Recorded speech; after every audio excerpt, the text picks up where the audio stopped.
Que Dios nos continúe bendiciendo en esta hora. ¿Cuántos están alegres? Estamos finalizando un mes más, ¿verdad? Ya llegando al último mes del año, y el Señor ha sido bueno con nosotros hasta este día. En esta oportunidad estaremos hablando de la redención en el quebranto, hallando gracia en el Salmo 51. Y para ello, pues les invito a que busquemos el Salmo 51, desde el verso 1 en adelante.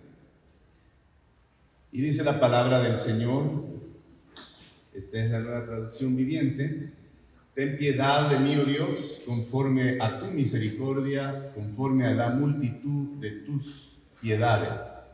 Borra mis rebeliones, lávame más y más de mi maldad y límpiame de mi pecado.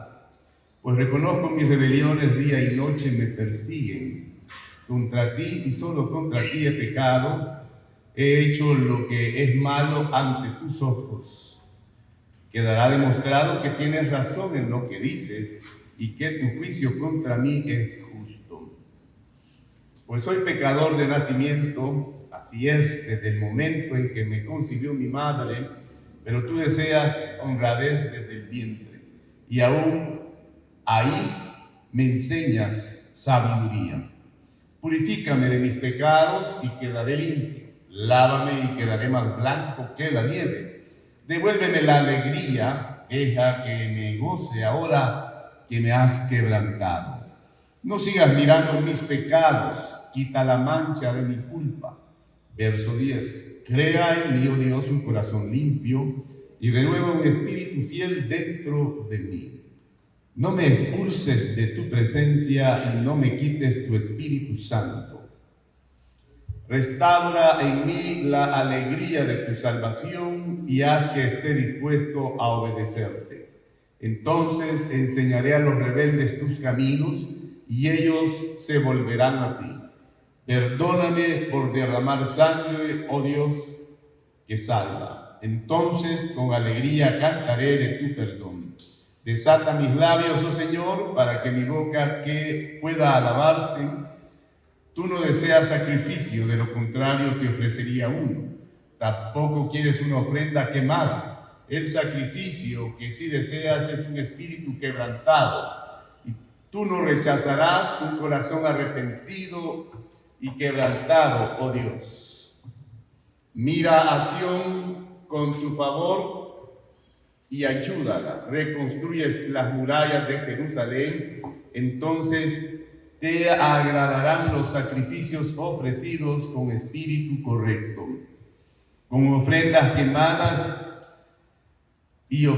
quemadas enteras. Entonces volverán a sacrificarse toros sobre tu altar. Padre, gracias te damos en esta hora por la bendición que nos das de estar delante de tu presencia. Gracias por tu palabra que tiene el poder y la eficacia para transformar nuestras vidas y nuestros corazones, así como nuestros pensamientos, emociones y sentimientos. Que seas tú obrando en todo nuestro ser y que tu Espíritu Santo sea manifiesto, Señor, en nuestras vidas y que el gozo de tu salvación permanezca en nuestros corazones. En el nombre de Jesús. Amén y amén. El desánimo que está descrito en el Salmo 42, del cual hablamos anteriormente, y la culpa que se manifiesta en el Salmo 51, puede servir para un bien mayor. Es esencial reconocer que ser cristiano no se trata solamente de evitar el desánimo o evitar el pecado, sino de cómo nuestra relación con Jesucristo guía y transforma nuestras respuestas a estos sentimientos. Amén. Ser cristiano es permitir que Cristo forme nuestras actitudes y nuestras emociones en esos momentos de desánimo. Asimismo, cuando estamos enfrentando el pecado y la culpa, el Señor tiene el poder para obrar en nuestras vidas. Los salmos fueron usados por la iglesia primitiva y están diseñados para influir en nuestras emociones y en nuestros pensamientos como seguidores de Cristo. Nos enseñan a abordar el desánimo y la culpa, mostrándonos cómo transformar estos estados en reflexión y arrepentimiento constructivo. El desánimo se convierte en una oportunidad para el bien y el arrepentimiento, en un camino hacia la redención. También debemos orar para sumergirnos en los salmos, y al estar sumergiéndonos en los salmos, que ellos a través del Espíritu Santo puedan cambiar nuestro ser interior, llenando nuestra mente y llenando nuestros corazones con reflexiones y sentimientos alineados a lo que es la verdad bíblica para nuestras vidas. El Salmo 51 es uno de los pocos salmos que señala su origen histórico, y en el encabezado dice para el director del coro, Salmo de David, cuando después de que se llevó a Betsabé, el profeta Natán lo visitó. Es bien conocido lo que sucedió con Betsabé, y aquí está en pocas palabras de lo que dice la Biblia en el segundo libro de Samuel, capítulo 11, verso del 2 al 5. Y al atardecer, David se levantó de su lecho y se paseaba por el terrado de la casa del rey, y desde el terrado vio a una mujer que se estaba bañando, y la mujer era de aspecto muy hermoso. David mandó a preguntar acerca de aquella mujer y dijo: ¿no es esta Betsabé, hija de Elián, mujer de Urías Eteo? David envió un mensajero y la tomó, y cuando ella vino a él durmió con ella. Después que ella se purificó de su inmundicia, regresó a su casa, y la mujer concibió y envió aviso a David diciendo: estoy encinta o estoy embarazada. ¿Qué es lo que sucedió después? Él trató de cubrir su pecado, trayendo a su esposo Urías a casa desde el campo de batalla, para que Urías pudiera dormir con su esposa y pensara que la mujer estaba embarazada de él y que iba a tener un bebé que era de él, de Urías. Urías era demasiado noble para llegarse a su esposa mientras sus compañeros estaban peleando. O sea, era un hombre comprometido, ¿verdad?, con lo que estaba haciendo. Así que David se las arregló. No logró cubrir su pecado con esto, entonces planeó otra cosa: matarla. Y así casarse con Betsabé rápidamente. Y de esta manera creer que estaba cubriendo su pecado.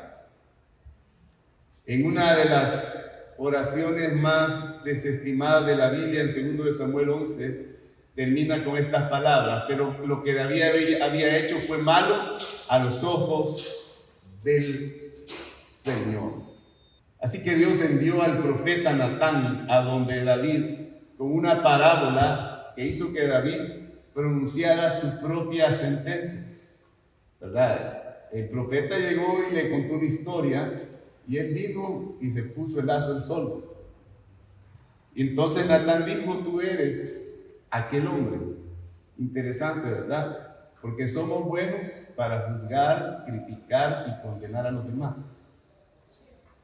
Entonces, cuando a David le cuentan la historia, él no sabía que se estaban refiriendo a él. Así que él mismo se puso el juicio y preguntó: ¿por qué has despreciado la palabra del Señor? David se quebranta y confiesa: he pecado contra el Señor.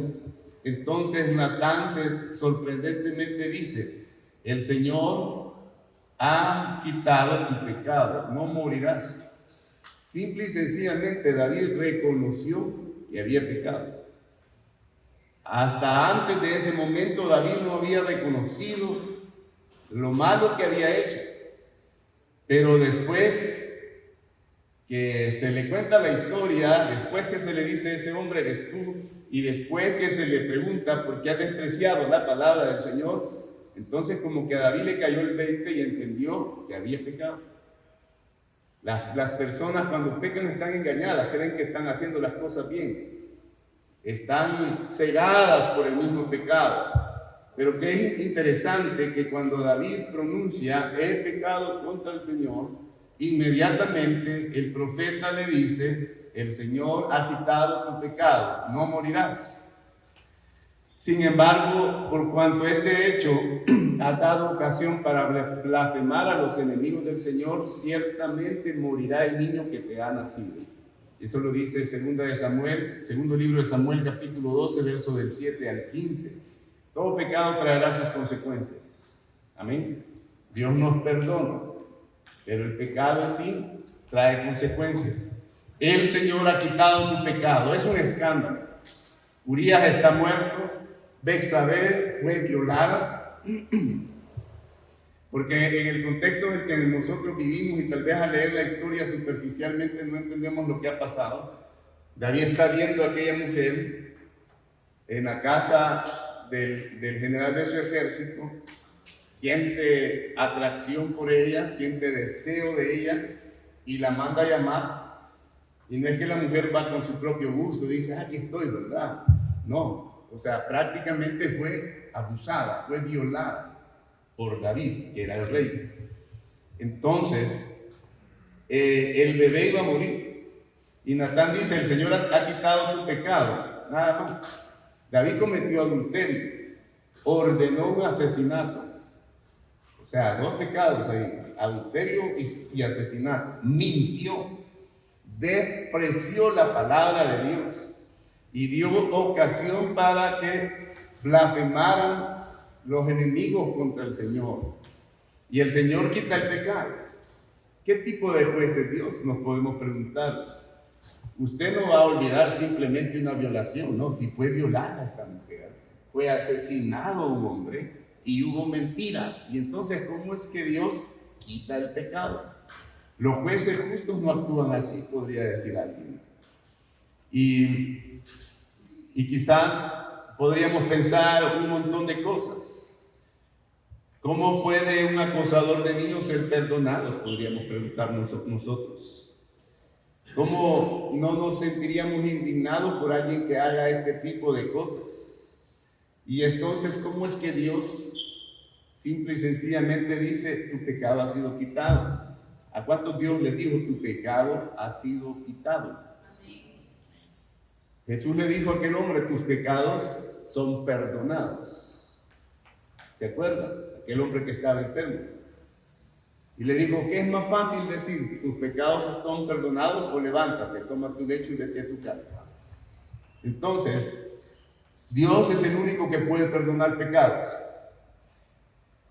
Y el apóstol Pablo explica cómo es que Dios puede ser justo y que justifica a asesinos y violadores, mentirosos, a los acosadores sexuales de niños. Él pasa por alto estos pecados o esta iniquidad. Y lo que dice Romanos 3 del 25 al 26 es una de las declaraciones más importantes que están en la Biblia para comprender cómo Cristo se relaciona con estos salmos y con el Antiguo Testamento en general. Dice la palabra que Dios exhibió a Cristo públicamente como propiciación por su sangre a través de la fe como demostración de su justicia. Porque en su tolerancia Dios pasó por alto los pecados cometidos anteriormente. Amén. Los pecados cometidos anteriormente. Y eso es lo que pasa con David. El profeta le dice, tus pecados, Dios ha quitado tu pecado prácticamente. Sabe que el profeta no llegó ahí para condenar a David. Llegó para que David experimentara un arrepentimiento. Amén. Hay personas que creen que la misión de los cristianos es ir a condenar a la gente. Es ir a restregarle la Biblia en la cara. No. Es que las personas lleguen al arrepentimiento. Amén. Así como Dios nos ha dado la oportunidad de poder arrepentirnos. Entonces, Él lo que hizo es pasó por alto el pecado de David para demostrar en este tiempo su justicia a fin de que Él sea justo y sea el que justifica, el que tiene fe en Jesús. Si nosotros tenemos fe en Jesús, seremos justificados. Justificados pues por la fe, tendremos paz para con Dios, dice su palabra. La indignación que sentimos cuando Dios parece simplemente pasar por alto el pecado de David sería una buena indignación si Dios estuviera solamente barriendo el pecado de David bajo la alfombra, pero Dios no está haciendo eso. Es lo que creyó Jonás, ¿verdad? Cuando Dios lo manda a Nínive. Jonás ha de haber pensado, no, ¿y cómo Dios va a pasar por alto el pecado de esta gente tan mala? Y por eso no quería ir a predicarles. Sin embargo, tuvo que llegar. Y muchas veces nosotros pensamos de la misma manera. Hay personas que creen que ellas son justas y son buenas y que se van a ir con todos sus zapatos al cielo, pero las demás no tienen derecho a arrepentirse y no tienen derecho a que Dios los perdone y por lo tanto siguen señalándolos, criticándolos y juzgándolos. Pero Dios no nos ha llamado para eso. Amén.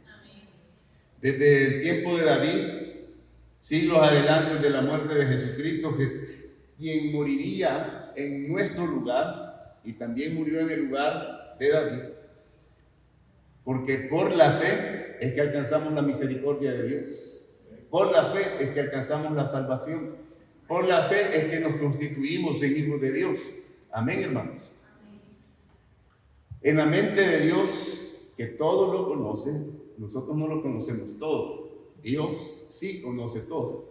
Los pecados de David son contados como los de Cristo y la justicia de Cristo es contada como la justicia que se le da a David al perdonar sus pecados, al quitar el pecado.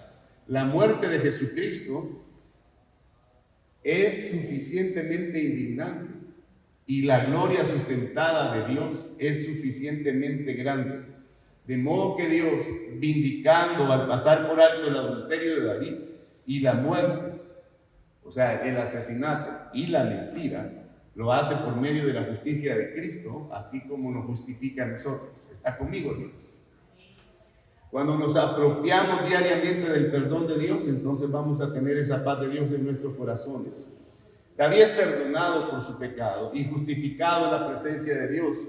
El Salmo 51 describe lo que David sintió y lo que David pensó mientras estaba aferrándose a la misericordia de Dios. Algunos pudieran decir que los cristianos, después de la muerte de Jesús, no oran ni confiesan de esa forma. No deberían de pensar y sentirse de esa forma, pero eso no es correcto. Jesús, una vez y por todas, por vida y muerte, adquirió nuestro perdón, proveyó nuestra justicia. Nada podemos añadir a esa adquisición de parte de Jesús. Amén. Y la provisión que nos da para nosotros. Solo por la fe obtenemos el perdón. Solo por la fe somos justificados.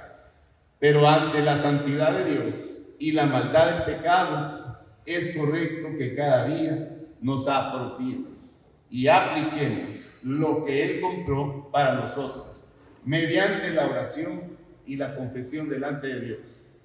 Danos hoy el pan nuestro de cada día, y también dice, perdona nuestras ofensas. Amén. El que confiesa sus pecados, Dios es fiel y justo para perdonarlo y limpiarlo de toda maldad. Si no vean lo que hizo David, David simplemente dijo, he pecado contra el Señor. Y el profeta inmediatamente le responde, tu pecado ha sido quitado. El que confiesa sus pecados, Dios es fiel y justo para perdonarlo y limpiarlo de toda maldad. Y no estamos hablando de confesar del diente al labio, estamos hablando de un arrepentimiento de corazón. ¿Está conmigo? Perdona nuestras deudas también como nosotros hemos perdonado a nuestros deudores.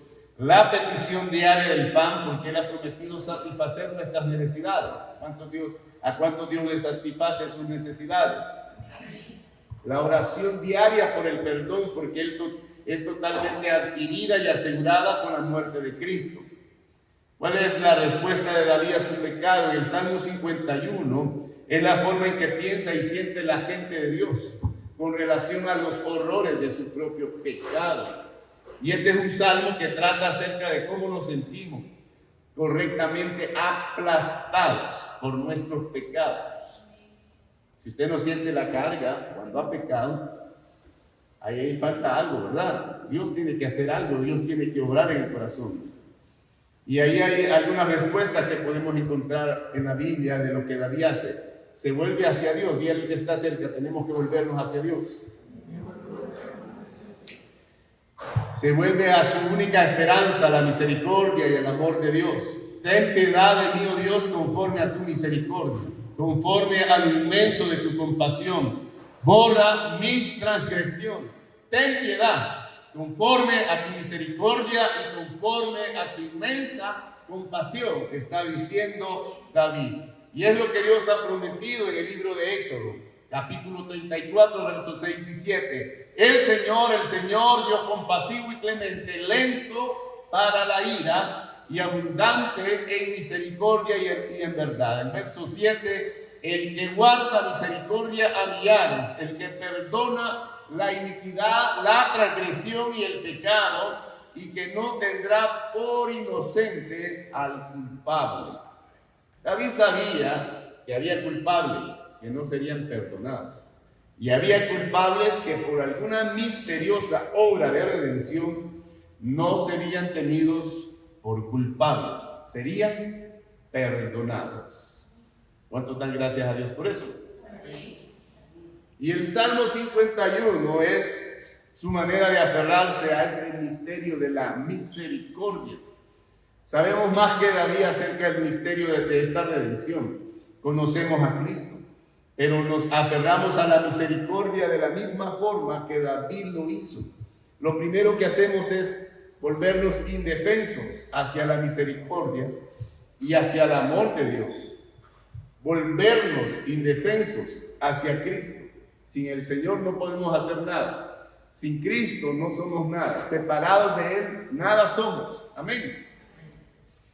En segundo lugar, ora para ser limpiado de su pecado. Vea el verso 2. Lávame por completo de mi maldad y límpiame de mi pecado. Amén. El verso 7. Purifícame con hisopo y seré limpio. Lávame y seré más blanco que la nieve. Amén. Interesante, ¿verdad? Cómo lo pone, cómo lo manifiesta. El hisopo era la rama usada por los sacerdotes para esparcir sangre sobre una casa que tenía una enfermedad a fin de declararla limpia. Y David clama a Dios como su sumo sacerdote para que le perdone y le tenga por limpio de su pecado. Es correcto que los cristianos pidan a Dios que los limpie. Cristo ha adquirido nuestro perdón. Amén. Somos perdonados por medio de Cristo. Amén. Él ha pagado el precio. Pero esto no implica que ya no debamos clamar. El Señor dice, clama a mí y yo te responderé. Tenemos que seguir clamando al Señor. Esto es el fundamento de nuestro clamor. Es la razón por la que estamos confiados en que la respuesta será sí. Así que primeramente David busca indefenso la ayuda de Dios.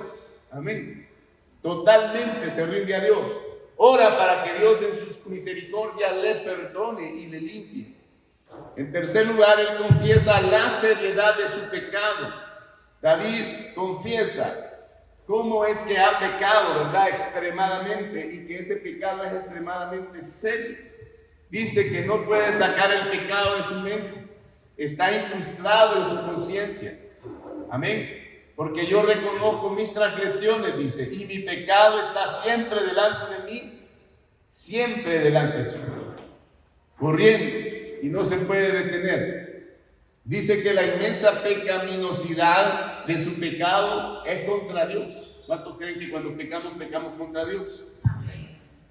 Cualquier clase de pecado es un pecado contra Dios. Estamos transgrediendo lo que Dios ha demandado para nuestra vida.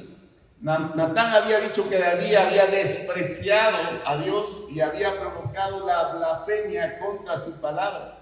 Así que David dice en el verso 4, contra ti, solo he pecado y he hecho lo malo delante de tus ojos. Y esto no significa que Betsabé y Urías y el bebé no fueran dañados. Sí hubo daño. Amén. El pecado daña no solo a la persona que lo comete, sino a los que están alrededor. En este caso, una mujer fue dañada, un bebé fue dañado y un hombre fue dañado. Su vida fue arrebatada. ¿Está conmigo? Lo que hace que el pecado sea pecado es que es contra Dios. Al hombre, el ir al ser humano es malo, ¿no? Es como un horror, ¿no? El pecado es un ataque contra Dios, es una ofensa contra Dios. Y David lo admite en estos términos: contra ti solo he pecado. Y David no se está vindicando a sí mismo, no hay una autojustificación. El problema de muchos es que se autojustifican. Amén. Pero él no se está defendiendo, él no se está autojustificando, él no está poniendo un pretexto en la situación que ha cometido. No hay escape. El verso 4, de manera que eres justo cuando hablas y sin reproche cuando juzgas, está diciendo. Aquí él está hablando de la justicia de Dios. Está hablando, enfatizando a Dios como justicia. No le está echando la culpa a Dios. ¿Qué sucede cuando muchas personas pecan? Le echan la culpa a Dios. Ahí porque Dios permitió que yo hiciera esto o quisiera lo otro, y porque Dios no me apartó del mal. Dios te da la advertencia y te ha dado razonamiento y te da discernimiento para poder saber qué es lo que está bien o está mal. ¿Está conmigo? Si yo veo una serpiente venenosa, no me voy a poner a jugar con ella, ¿verdad? Ni la voy a llevar a la cama que se acueste conmigo. Porque Dios nos da la capacidad de saber qué es lo bueno y qué es lo malo.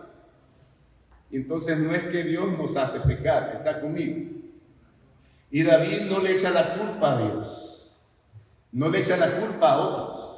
No le echa la culpa al amigo, al vecino, al hermano, al pastor, al líder, a este y al otro. No. Él reconoce que el que la regó fue él, que el que pecó fue él, que el que cometió la falta fue él. Nadie le echó zancadilla, él mismo se quiso caer. ¿Está conmigo? Entonces, de manera que cuando hablas sin reproche, juzga, dice, ¿verdad? Y si Dios envía a David hacia el infierno, eso no es culpa de Dios. Quien cometió el pecado fue David. Quien se lo buscó fue David. ¿Está conmigo? Y este es un arrepentimiento radical, está centrado en Dios. Así es como piensan y sienten, o deberían pensar y sentir los que han sido salvados. Dios hará justicia. Si Dios quiere maldecirme, Él está haciendo justicia. Yo no tengo que juzgar a Dios y decir por qué Dios no es bueno y por qué no muestra su amor. Dios está haciendo justicia si Él quiere hacerlo de esa manera. Y si aún estoy respirando, ¿cuántos pueden respirar? Es por misericordia de Dios. Usted está respirando por la misericordia de Dios, porque las misericordias de Dios son nuevas cada mañana. Si soy perdonado es por pura misericordia de Dios, no es porque me lo merezco. Amén. Fue comprada con la sangre de Cristo. David no está tratando de vindicarse él. David está resaltando la justicia de Dios. Intensifica su culpa al dirigir su atención hacia su corrupción innata. Es decir, mire, el arrepentimiento que está mostrando en estas simples palabras, o sea, es bastante profundo. No es un remordimiento el que David está manifestando, es un arrepentimiento. Él está hablando de lo profundo que es su maldad, ¿verdad? O sea, que estaba corrompido, lleno de pecado. Y que esto que sucedió fue a consecuencia de la condición en la que él estaba. He aquí yo nací en iniquidad y en pecado me concibió mi madre. Amén. El detalle es que algunas personas dicen, es que así me hicieron, ¿verdad? Es que así era mi abuelo, así era mi abuela, así era mi papá, así era mi tío, así era mi hermano, así era no sé quién. Y entonces al final están diciendo que ellos son inocentes, pobrecitos, ¿verdad? Son la víctima, hoy que está de moda victimizarse. ¿Viste? ¿Cómo? No sé cómo dice eso. Entonces, y utilizan esto como pretexto, pero no hay un arrepentimiento. Está conmigo. Pero David no lo hace de esta forma. David lo hace para reconocer la profundidad del pecado que había cometido. Para él el hecho de que haya cometido adulterio y asesinato y que haya mentido es la expresión de algo peor. Él es así por naturaleza. Si Dios no le rescata, seguirá haciendo más y más mal. Y David admite que ha pecado, no solo contra la ley externa, sino contra la luz misericordiosa de Dios en su corazón. El verso 6, aquí tú deseas la verdad en lo más íntimo y en lo secreto me harás conocer sabiduría. Dios ha sido su maestro. Dios le ha hecho sabio. ¿A cuántos Dios los ha hecho sabios? David había orado con tanta sabiduría y entonces el pecado tomó ventaja. Pero David, esto solo empeoró las cosas. He sido bendecido con tanto conocimiento y tanta sabiduría. Oh, cuán profunda debe ser mi depravación, que pude pecar contra tanta luz.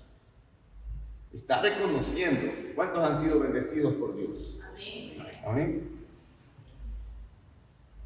Y entonces David está sintiéndose tan, pero tan mal, porque dice, he sido bendecido tanto, que no entiendo cuán grande es la depravación en la que he caído.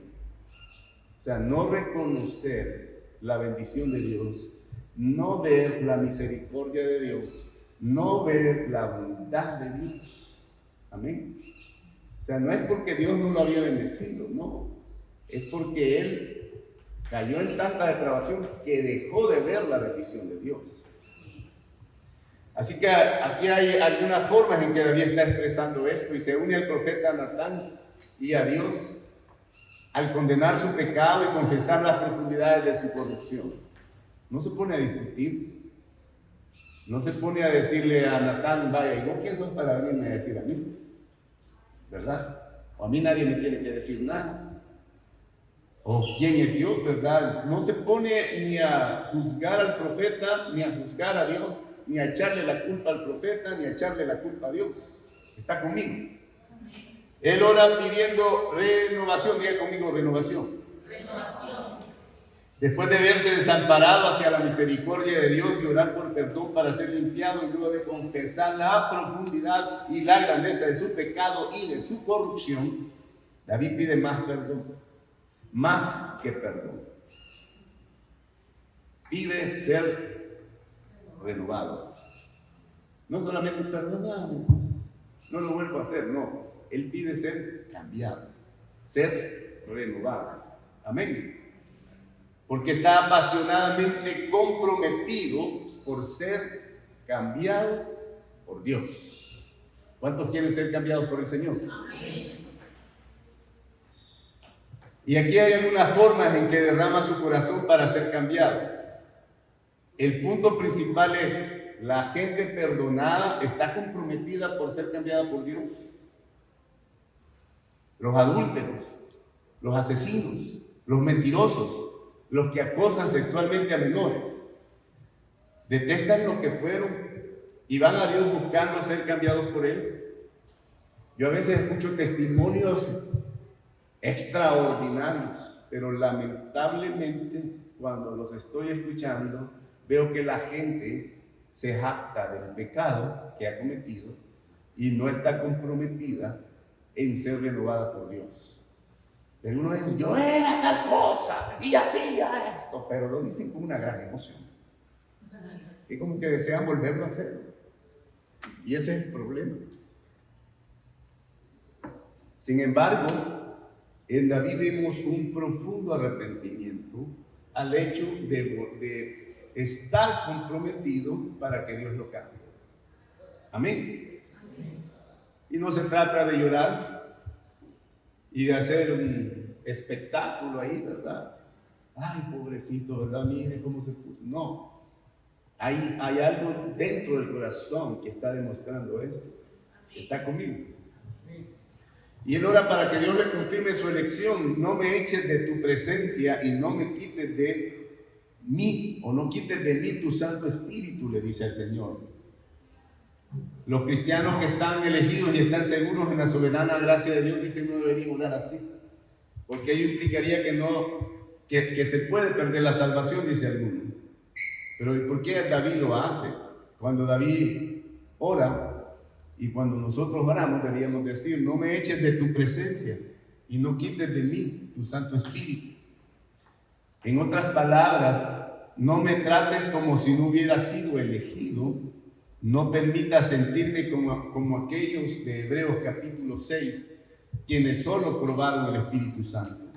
No permitas caer y mostrar que solo fui llevado por el Espíritu, pero no fui sostenido por él. Amén. Usted ve diferentes historias en la Biblia en la cual personas experimentaron un profundo poder del Espíritu Santo, pero hasta allí no permitieron que el Espíritu Santo los sostuviera, que lo guiara. Y esa es la oración de David: confírmame, oh Dios mío, que soy tu hijo y nunca caeré. Eso es lo que está diciendo David. Esa es la oración que deberíamos tener cada uno de nosotros. Él ora por un corazón y un espíritu nuevo, correctos, firmes. Dice: crea en mí, oh Dios, un corazón limpio y renueva un espíritu recto dentro de mí. El espíritu recto es el espíritu establecido, firme, inconmovible.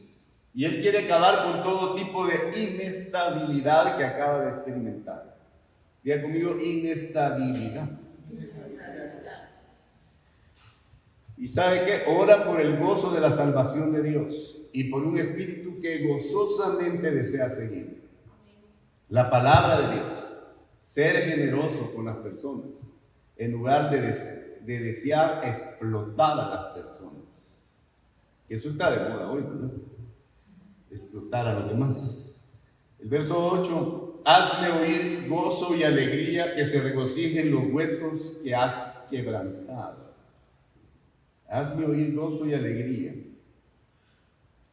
Devuélveme la alegría de tu salvación, que un espíritu obediente me sostenga. ¿Qué está expresando en estos dos versículos? En ninguna parte del Salmo David hace una oración directa acerca del problema sexual, si usted lo nota. No está hablando nada de la parte sexual, que es el pecado inicial que cometió ahí, en lo que leímos. Y todos podríamos decir, todo comenzó con un problema sexual. Lo llevó al engaño y lo llevó al asesinato. ¿Así fue o no? Aquel conocido Freud pudiera pensar que todos nuestros problemas emocionales comienzan en la parte sexual. Pero David, hablando con Dios, no ve las cosas de esta manera, fíjense.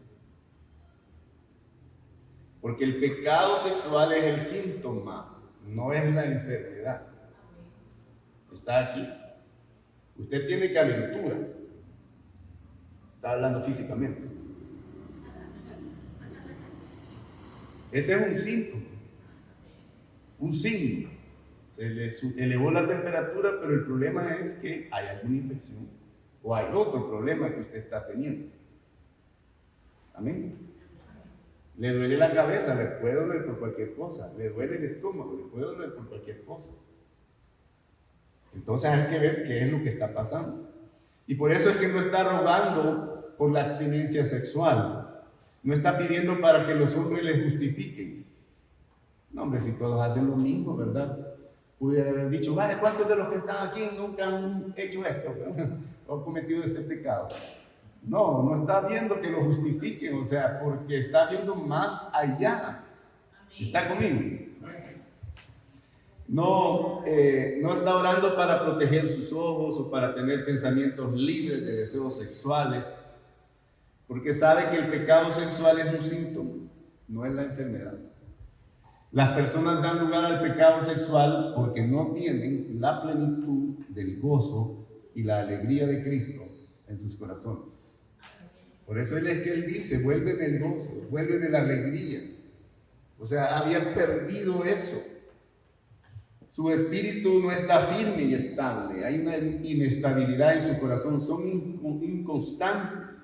Están seducidos. Se rinden porque Dios no tiene el lugar que debería tener en sus pensamientos, en sus sentimientos, en su razonamiento, en sus emociones. No tiene Dios el lugar que debería tener ahí. Y David lo sabía. También nosotros lo podemos saber. David nos está mostrando, por la manera en que está orando, cuál es la verdadera necesidad de los que pecan sexualmente. Y en esta palabra que hemos leído, dice, hazme oír gozo y alegría, que se regocijen los huesos que has quebrantado. Restitúyeme el gozo de tu salvación y sosténme con un espíritu de poder. Esto es una sabiduría profunda para nosotros, hermanos. Es una receta que debemos tomar para nuestra vida diaria. Pidió a Dios que su gozo sobreabundara en alabanza. El verso 15, abre mis labios, oh Señor, para que mi boca anuncie tu alabanza. La alabanza es el resultado ¿de qué? Del gozo de Dios. Amén. Cuando se eliminan los obstáculos que están en el camino. ¿Está conmigo? Por eso está orando, oh Dios, vence todo lo que en mi vida mantiene mi corazón insensible y hace callar mi boca cuando debería estarte alabando. Haz que mi gozo sea irreprensible. Amén. Amén. Y pide que el resultado final de todo lo que ha sucedido sea una vida del evangelismo efectivo, que esté dando resultados. Entonces dice, enseñaré a los transgresores tus caminos y los pecadores se convertirán a ti. Amén. David no está satisfecho con ser perdonado, no. Hay gente que solo busca perdonarme, ¿verdad? Ya no voy a volver a hacer lo mismo y siguen en la misma cosa. No busca solamente eso, busca ser renovado. No está satisfecho con solo ser limpiado. No está satisfecho con solo ser elegido. No está satisfecho con solo tener un espíritu recto. No está satisfecho con estar gozoso con Dios. Y no estará satisfecho hasta que su vida quebrantada sirva para sanar a otros. Amén. Entonces enseñaré a los transgresores tus caminos y los pecadores, ¿qué dice? Se convertirán a ti. Lo que nos lleva entonces a que David ha descubierto que Dios le ha quebrantado y que un corazón contrito y humillado es la marca de todos los hijos de Dios. ¿Cuántos tienen un corazón contrito y humillado? Los sacrificios de Dios, dice, son el espíritu contrito, al corazón contrito y humillado, que dice, oh Dios, no despreciarás. Amén, hermanos. Y esto es fundamental para cada uno de nosotros. Ser cristiano significa ser quebrantado y contristado. No cometa el error de pensar que usted está más allá de esta vida. Es la marca de los hijos felices de Dios hasta que mueren. Amén. ¿Cuántos hijos se sienten tristes cuando es confrontado por su papá o su mamá? Digo triste, no enojado. Una cosa es que se enoje y otra cosa es que se sienta triste, que se contriste, ¿verdad? Que eso es la actitud que se debe tener. Cuando somos confrontados por Dios debemos ser contristados, ¿verdad? En nuestro espíritu. Está conmigo.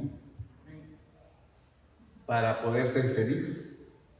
Estamos quebrantados y contristados en todo nuestro viaje de regreso hacia la casa que Dios ha preparado para nosotros. A menos que el pecado nos tome la delantera. Estar quebrantados y contristados no limita nuestro gozo, ni limita nuestras alabanzas, ni nuestros testimonios. Es el sabor del gozo del cristiano y la alabanza y el testimonio que nos hace ver la gracia de Dios en nuestras vidas. Amén. Jonathan Edwards dijo lo siguiente: todos los afectos de la gracia, que tienen que ver con sentimientos y emociones, que son un dulce aroma de Cristo, son sentimientos de un corazón quebrantado. El amor cristiano verdadero, sea a Dios o a los hombres, es un amor humilde y de un corazón quebrantado. Los deseos de los santos, aunque sean muy anhelados, son deseos humildes.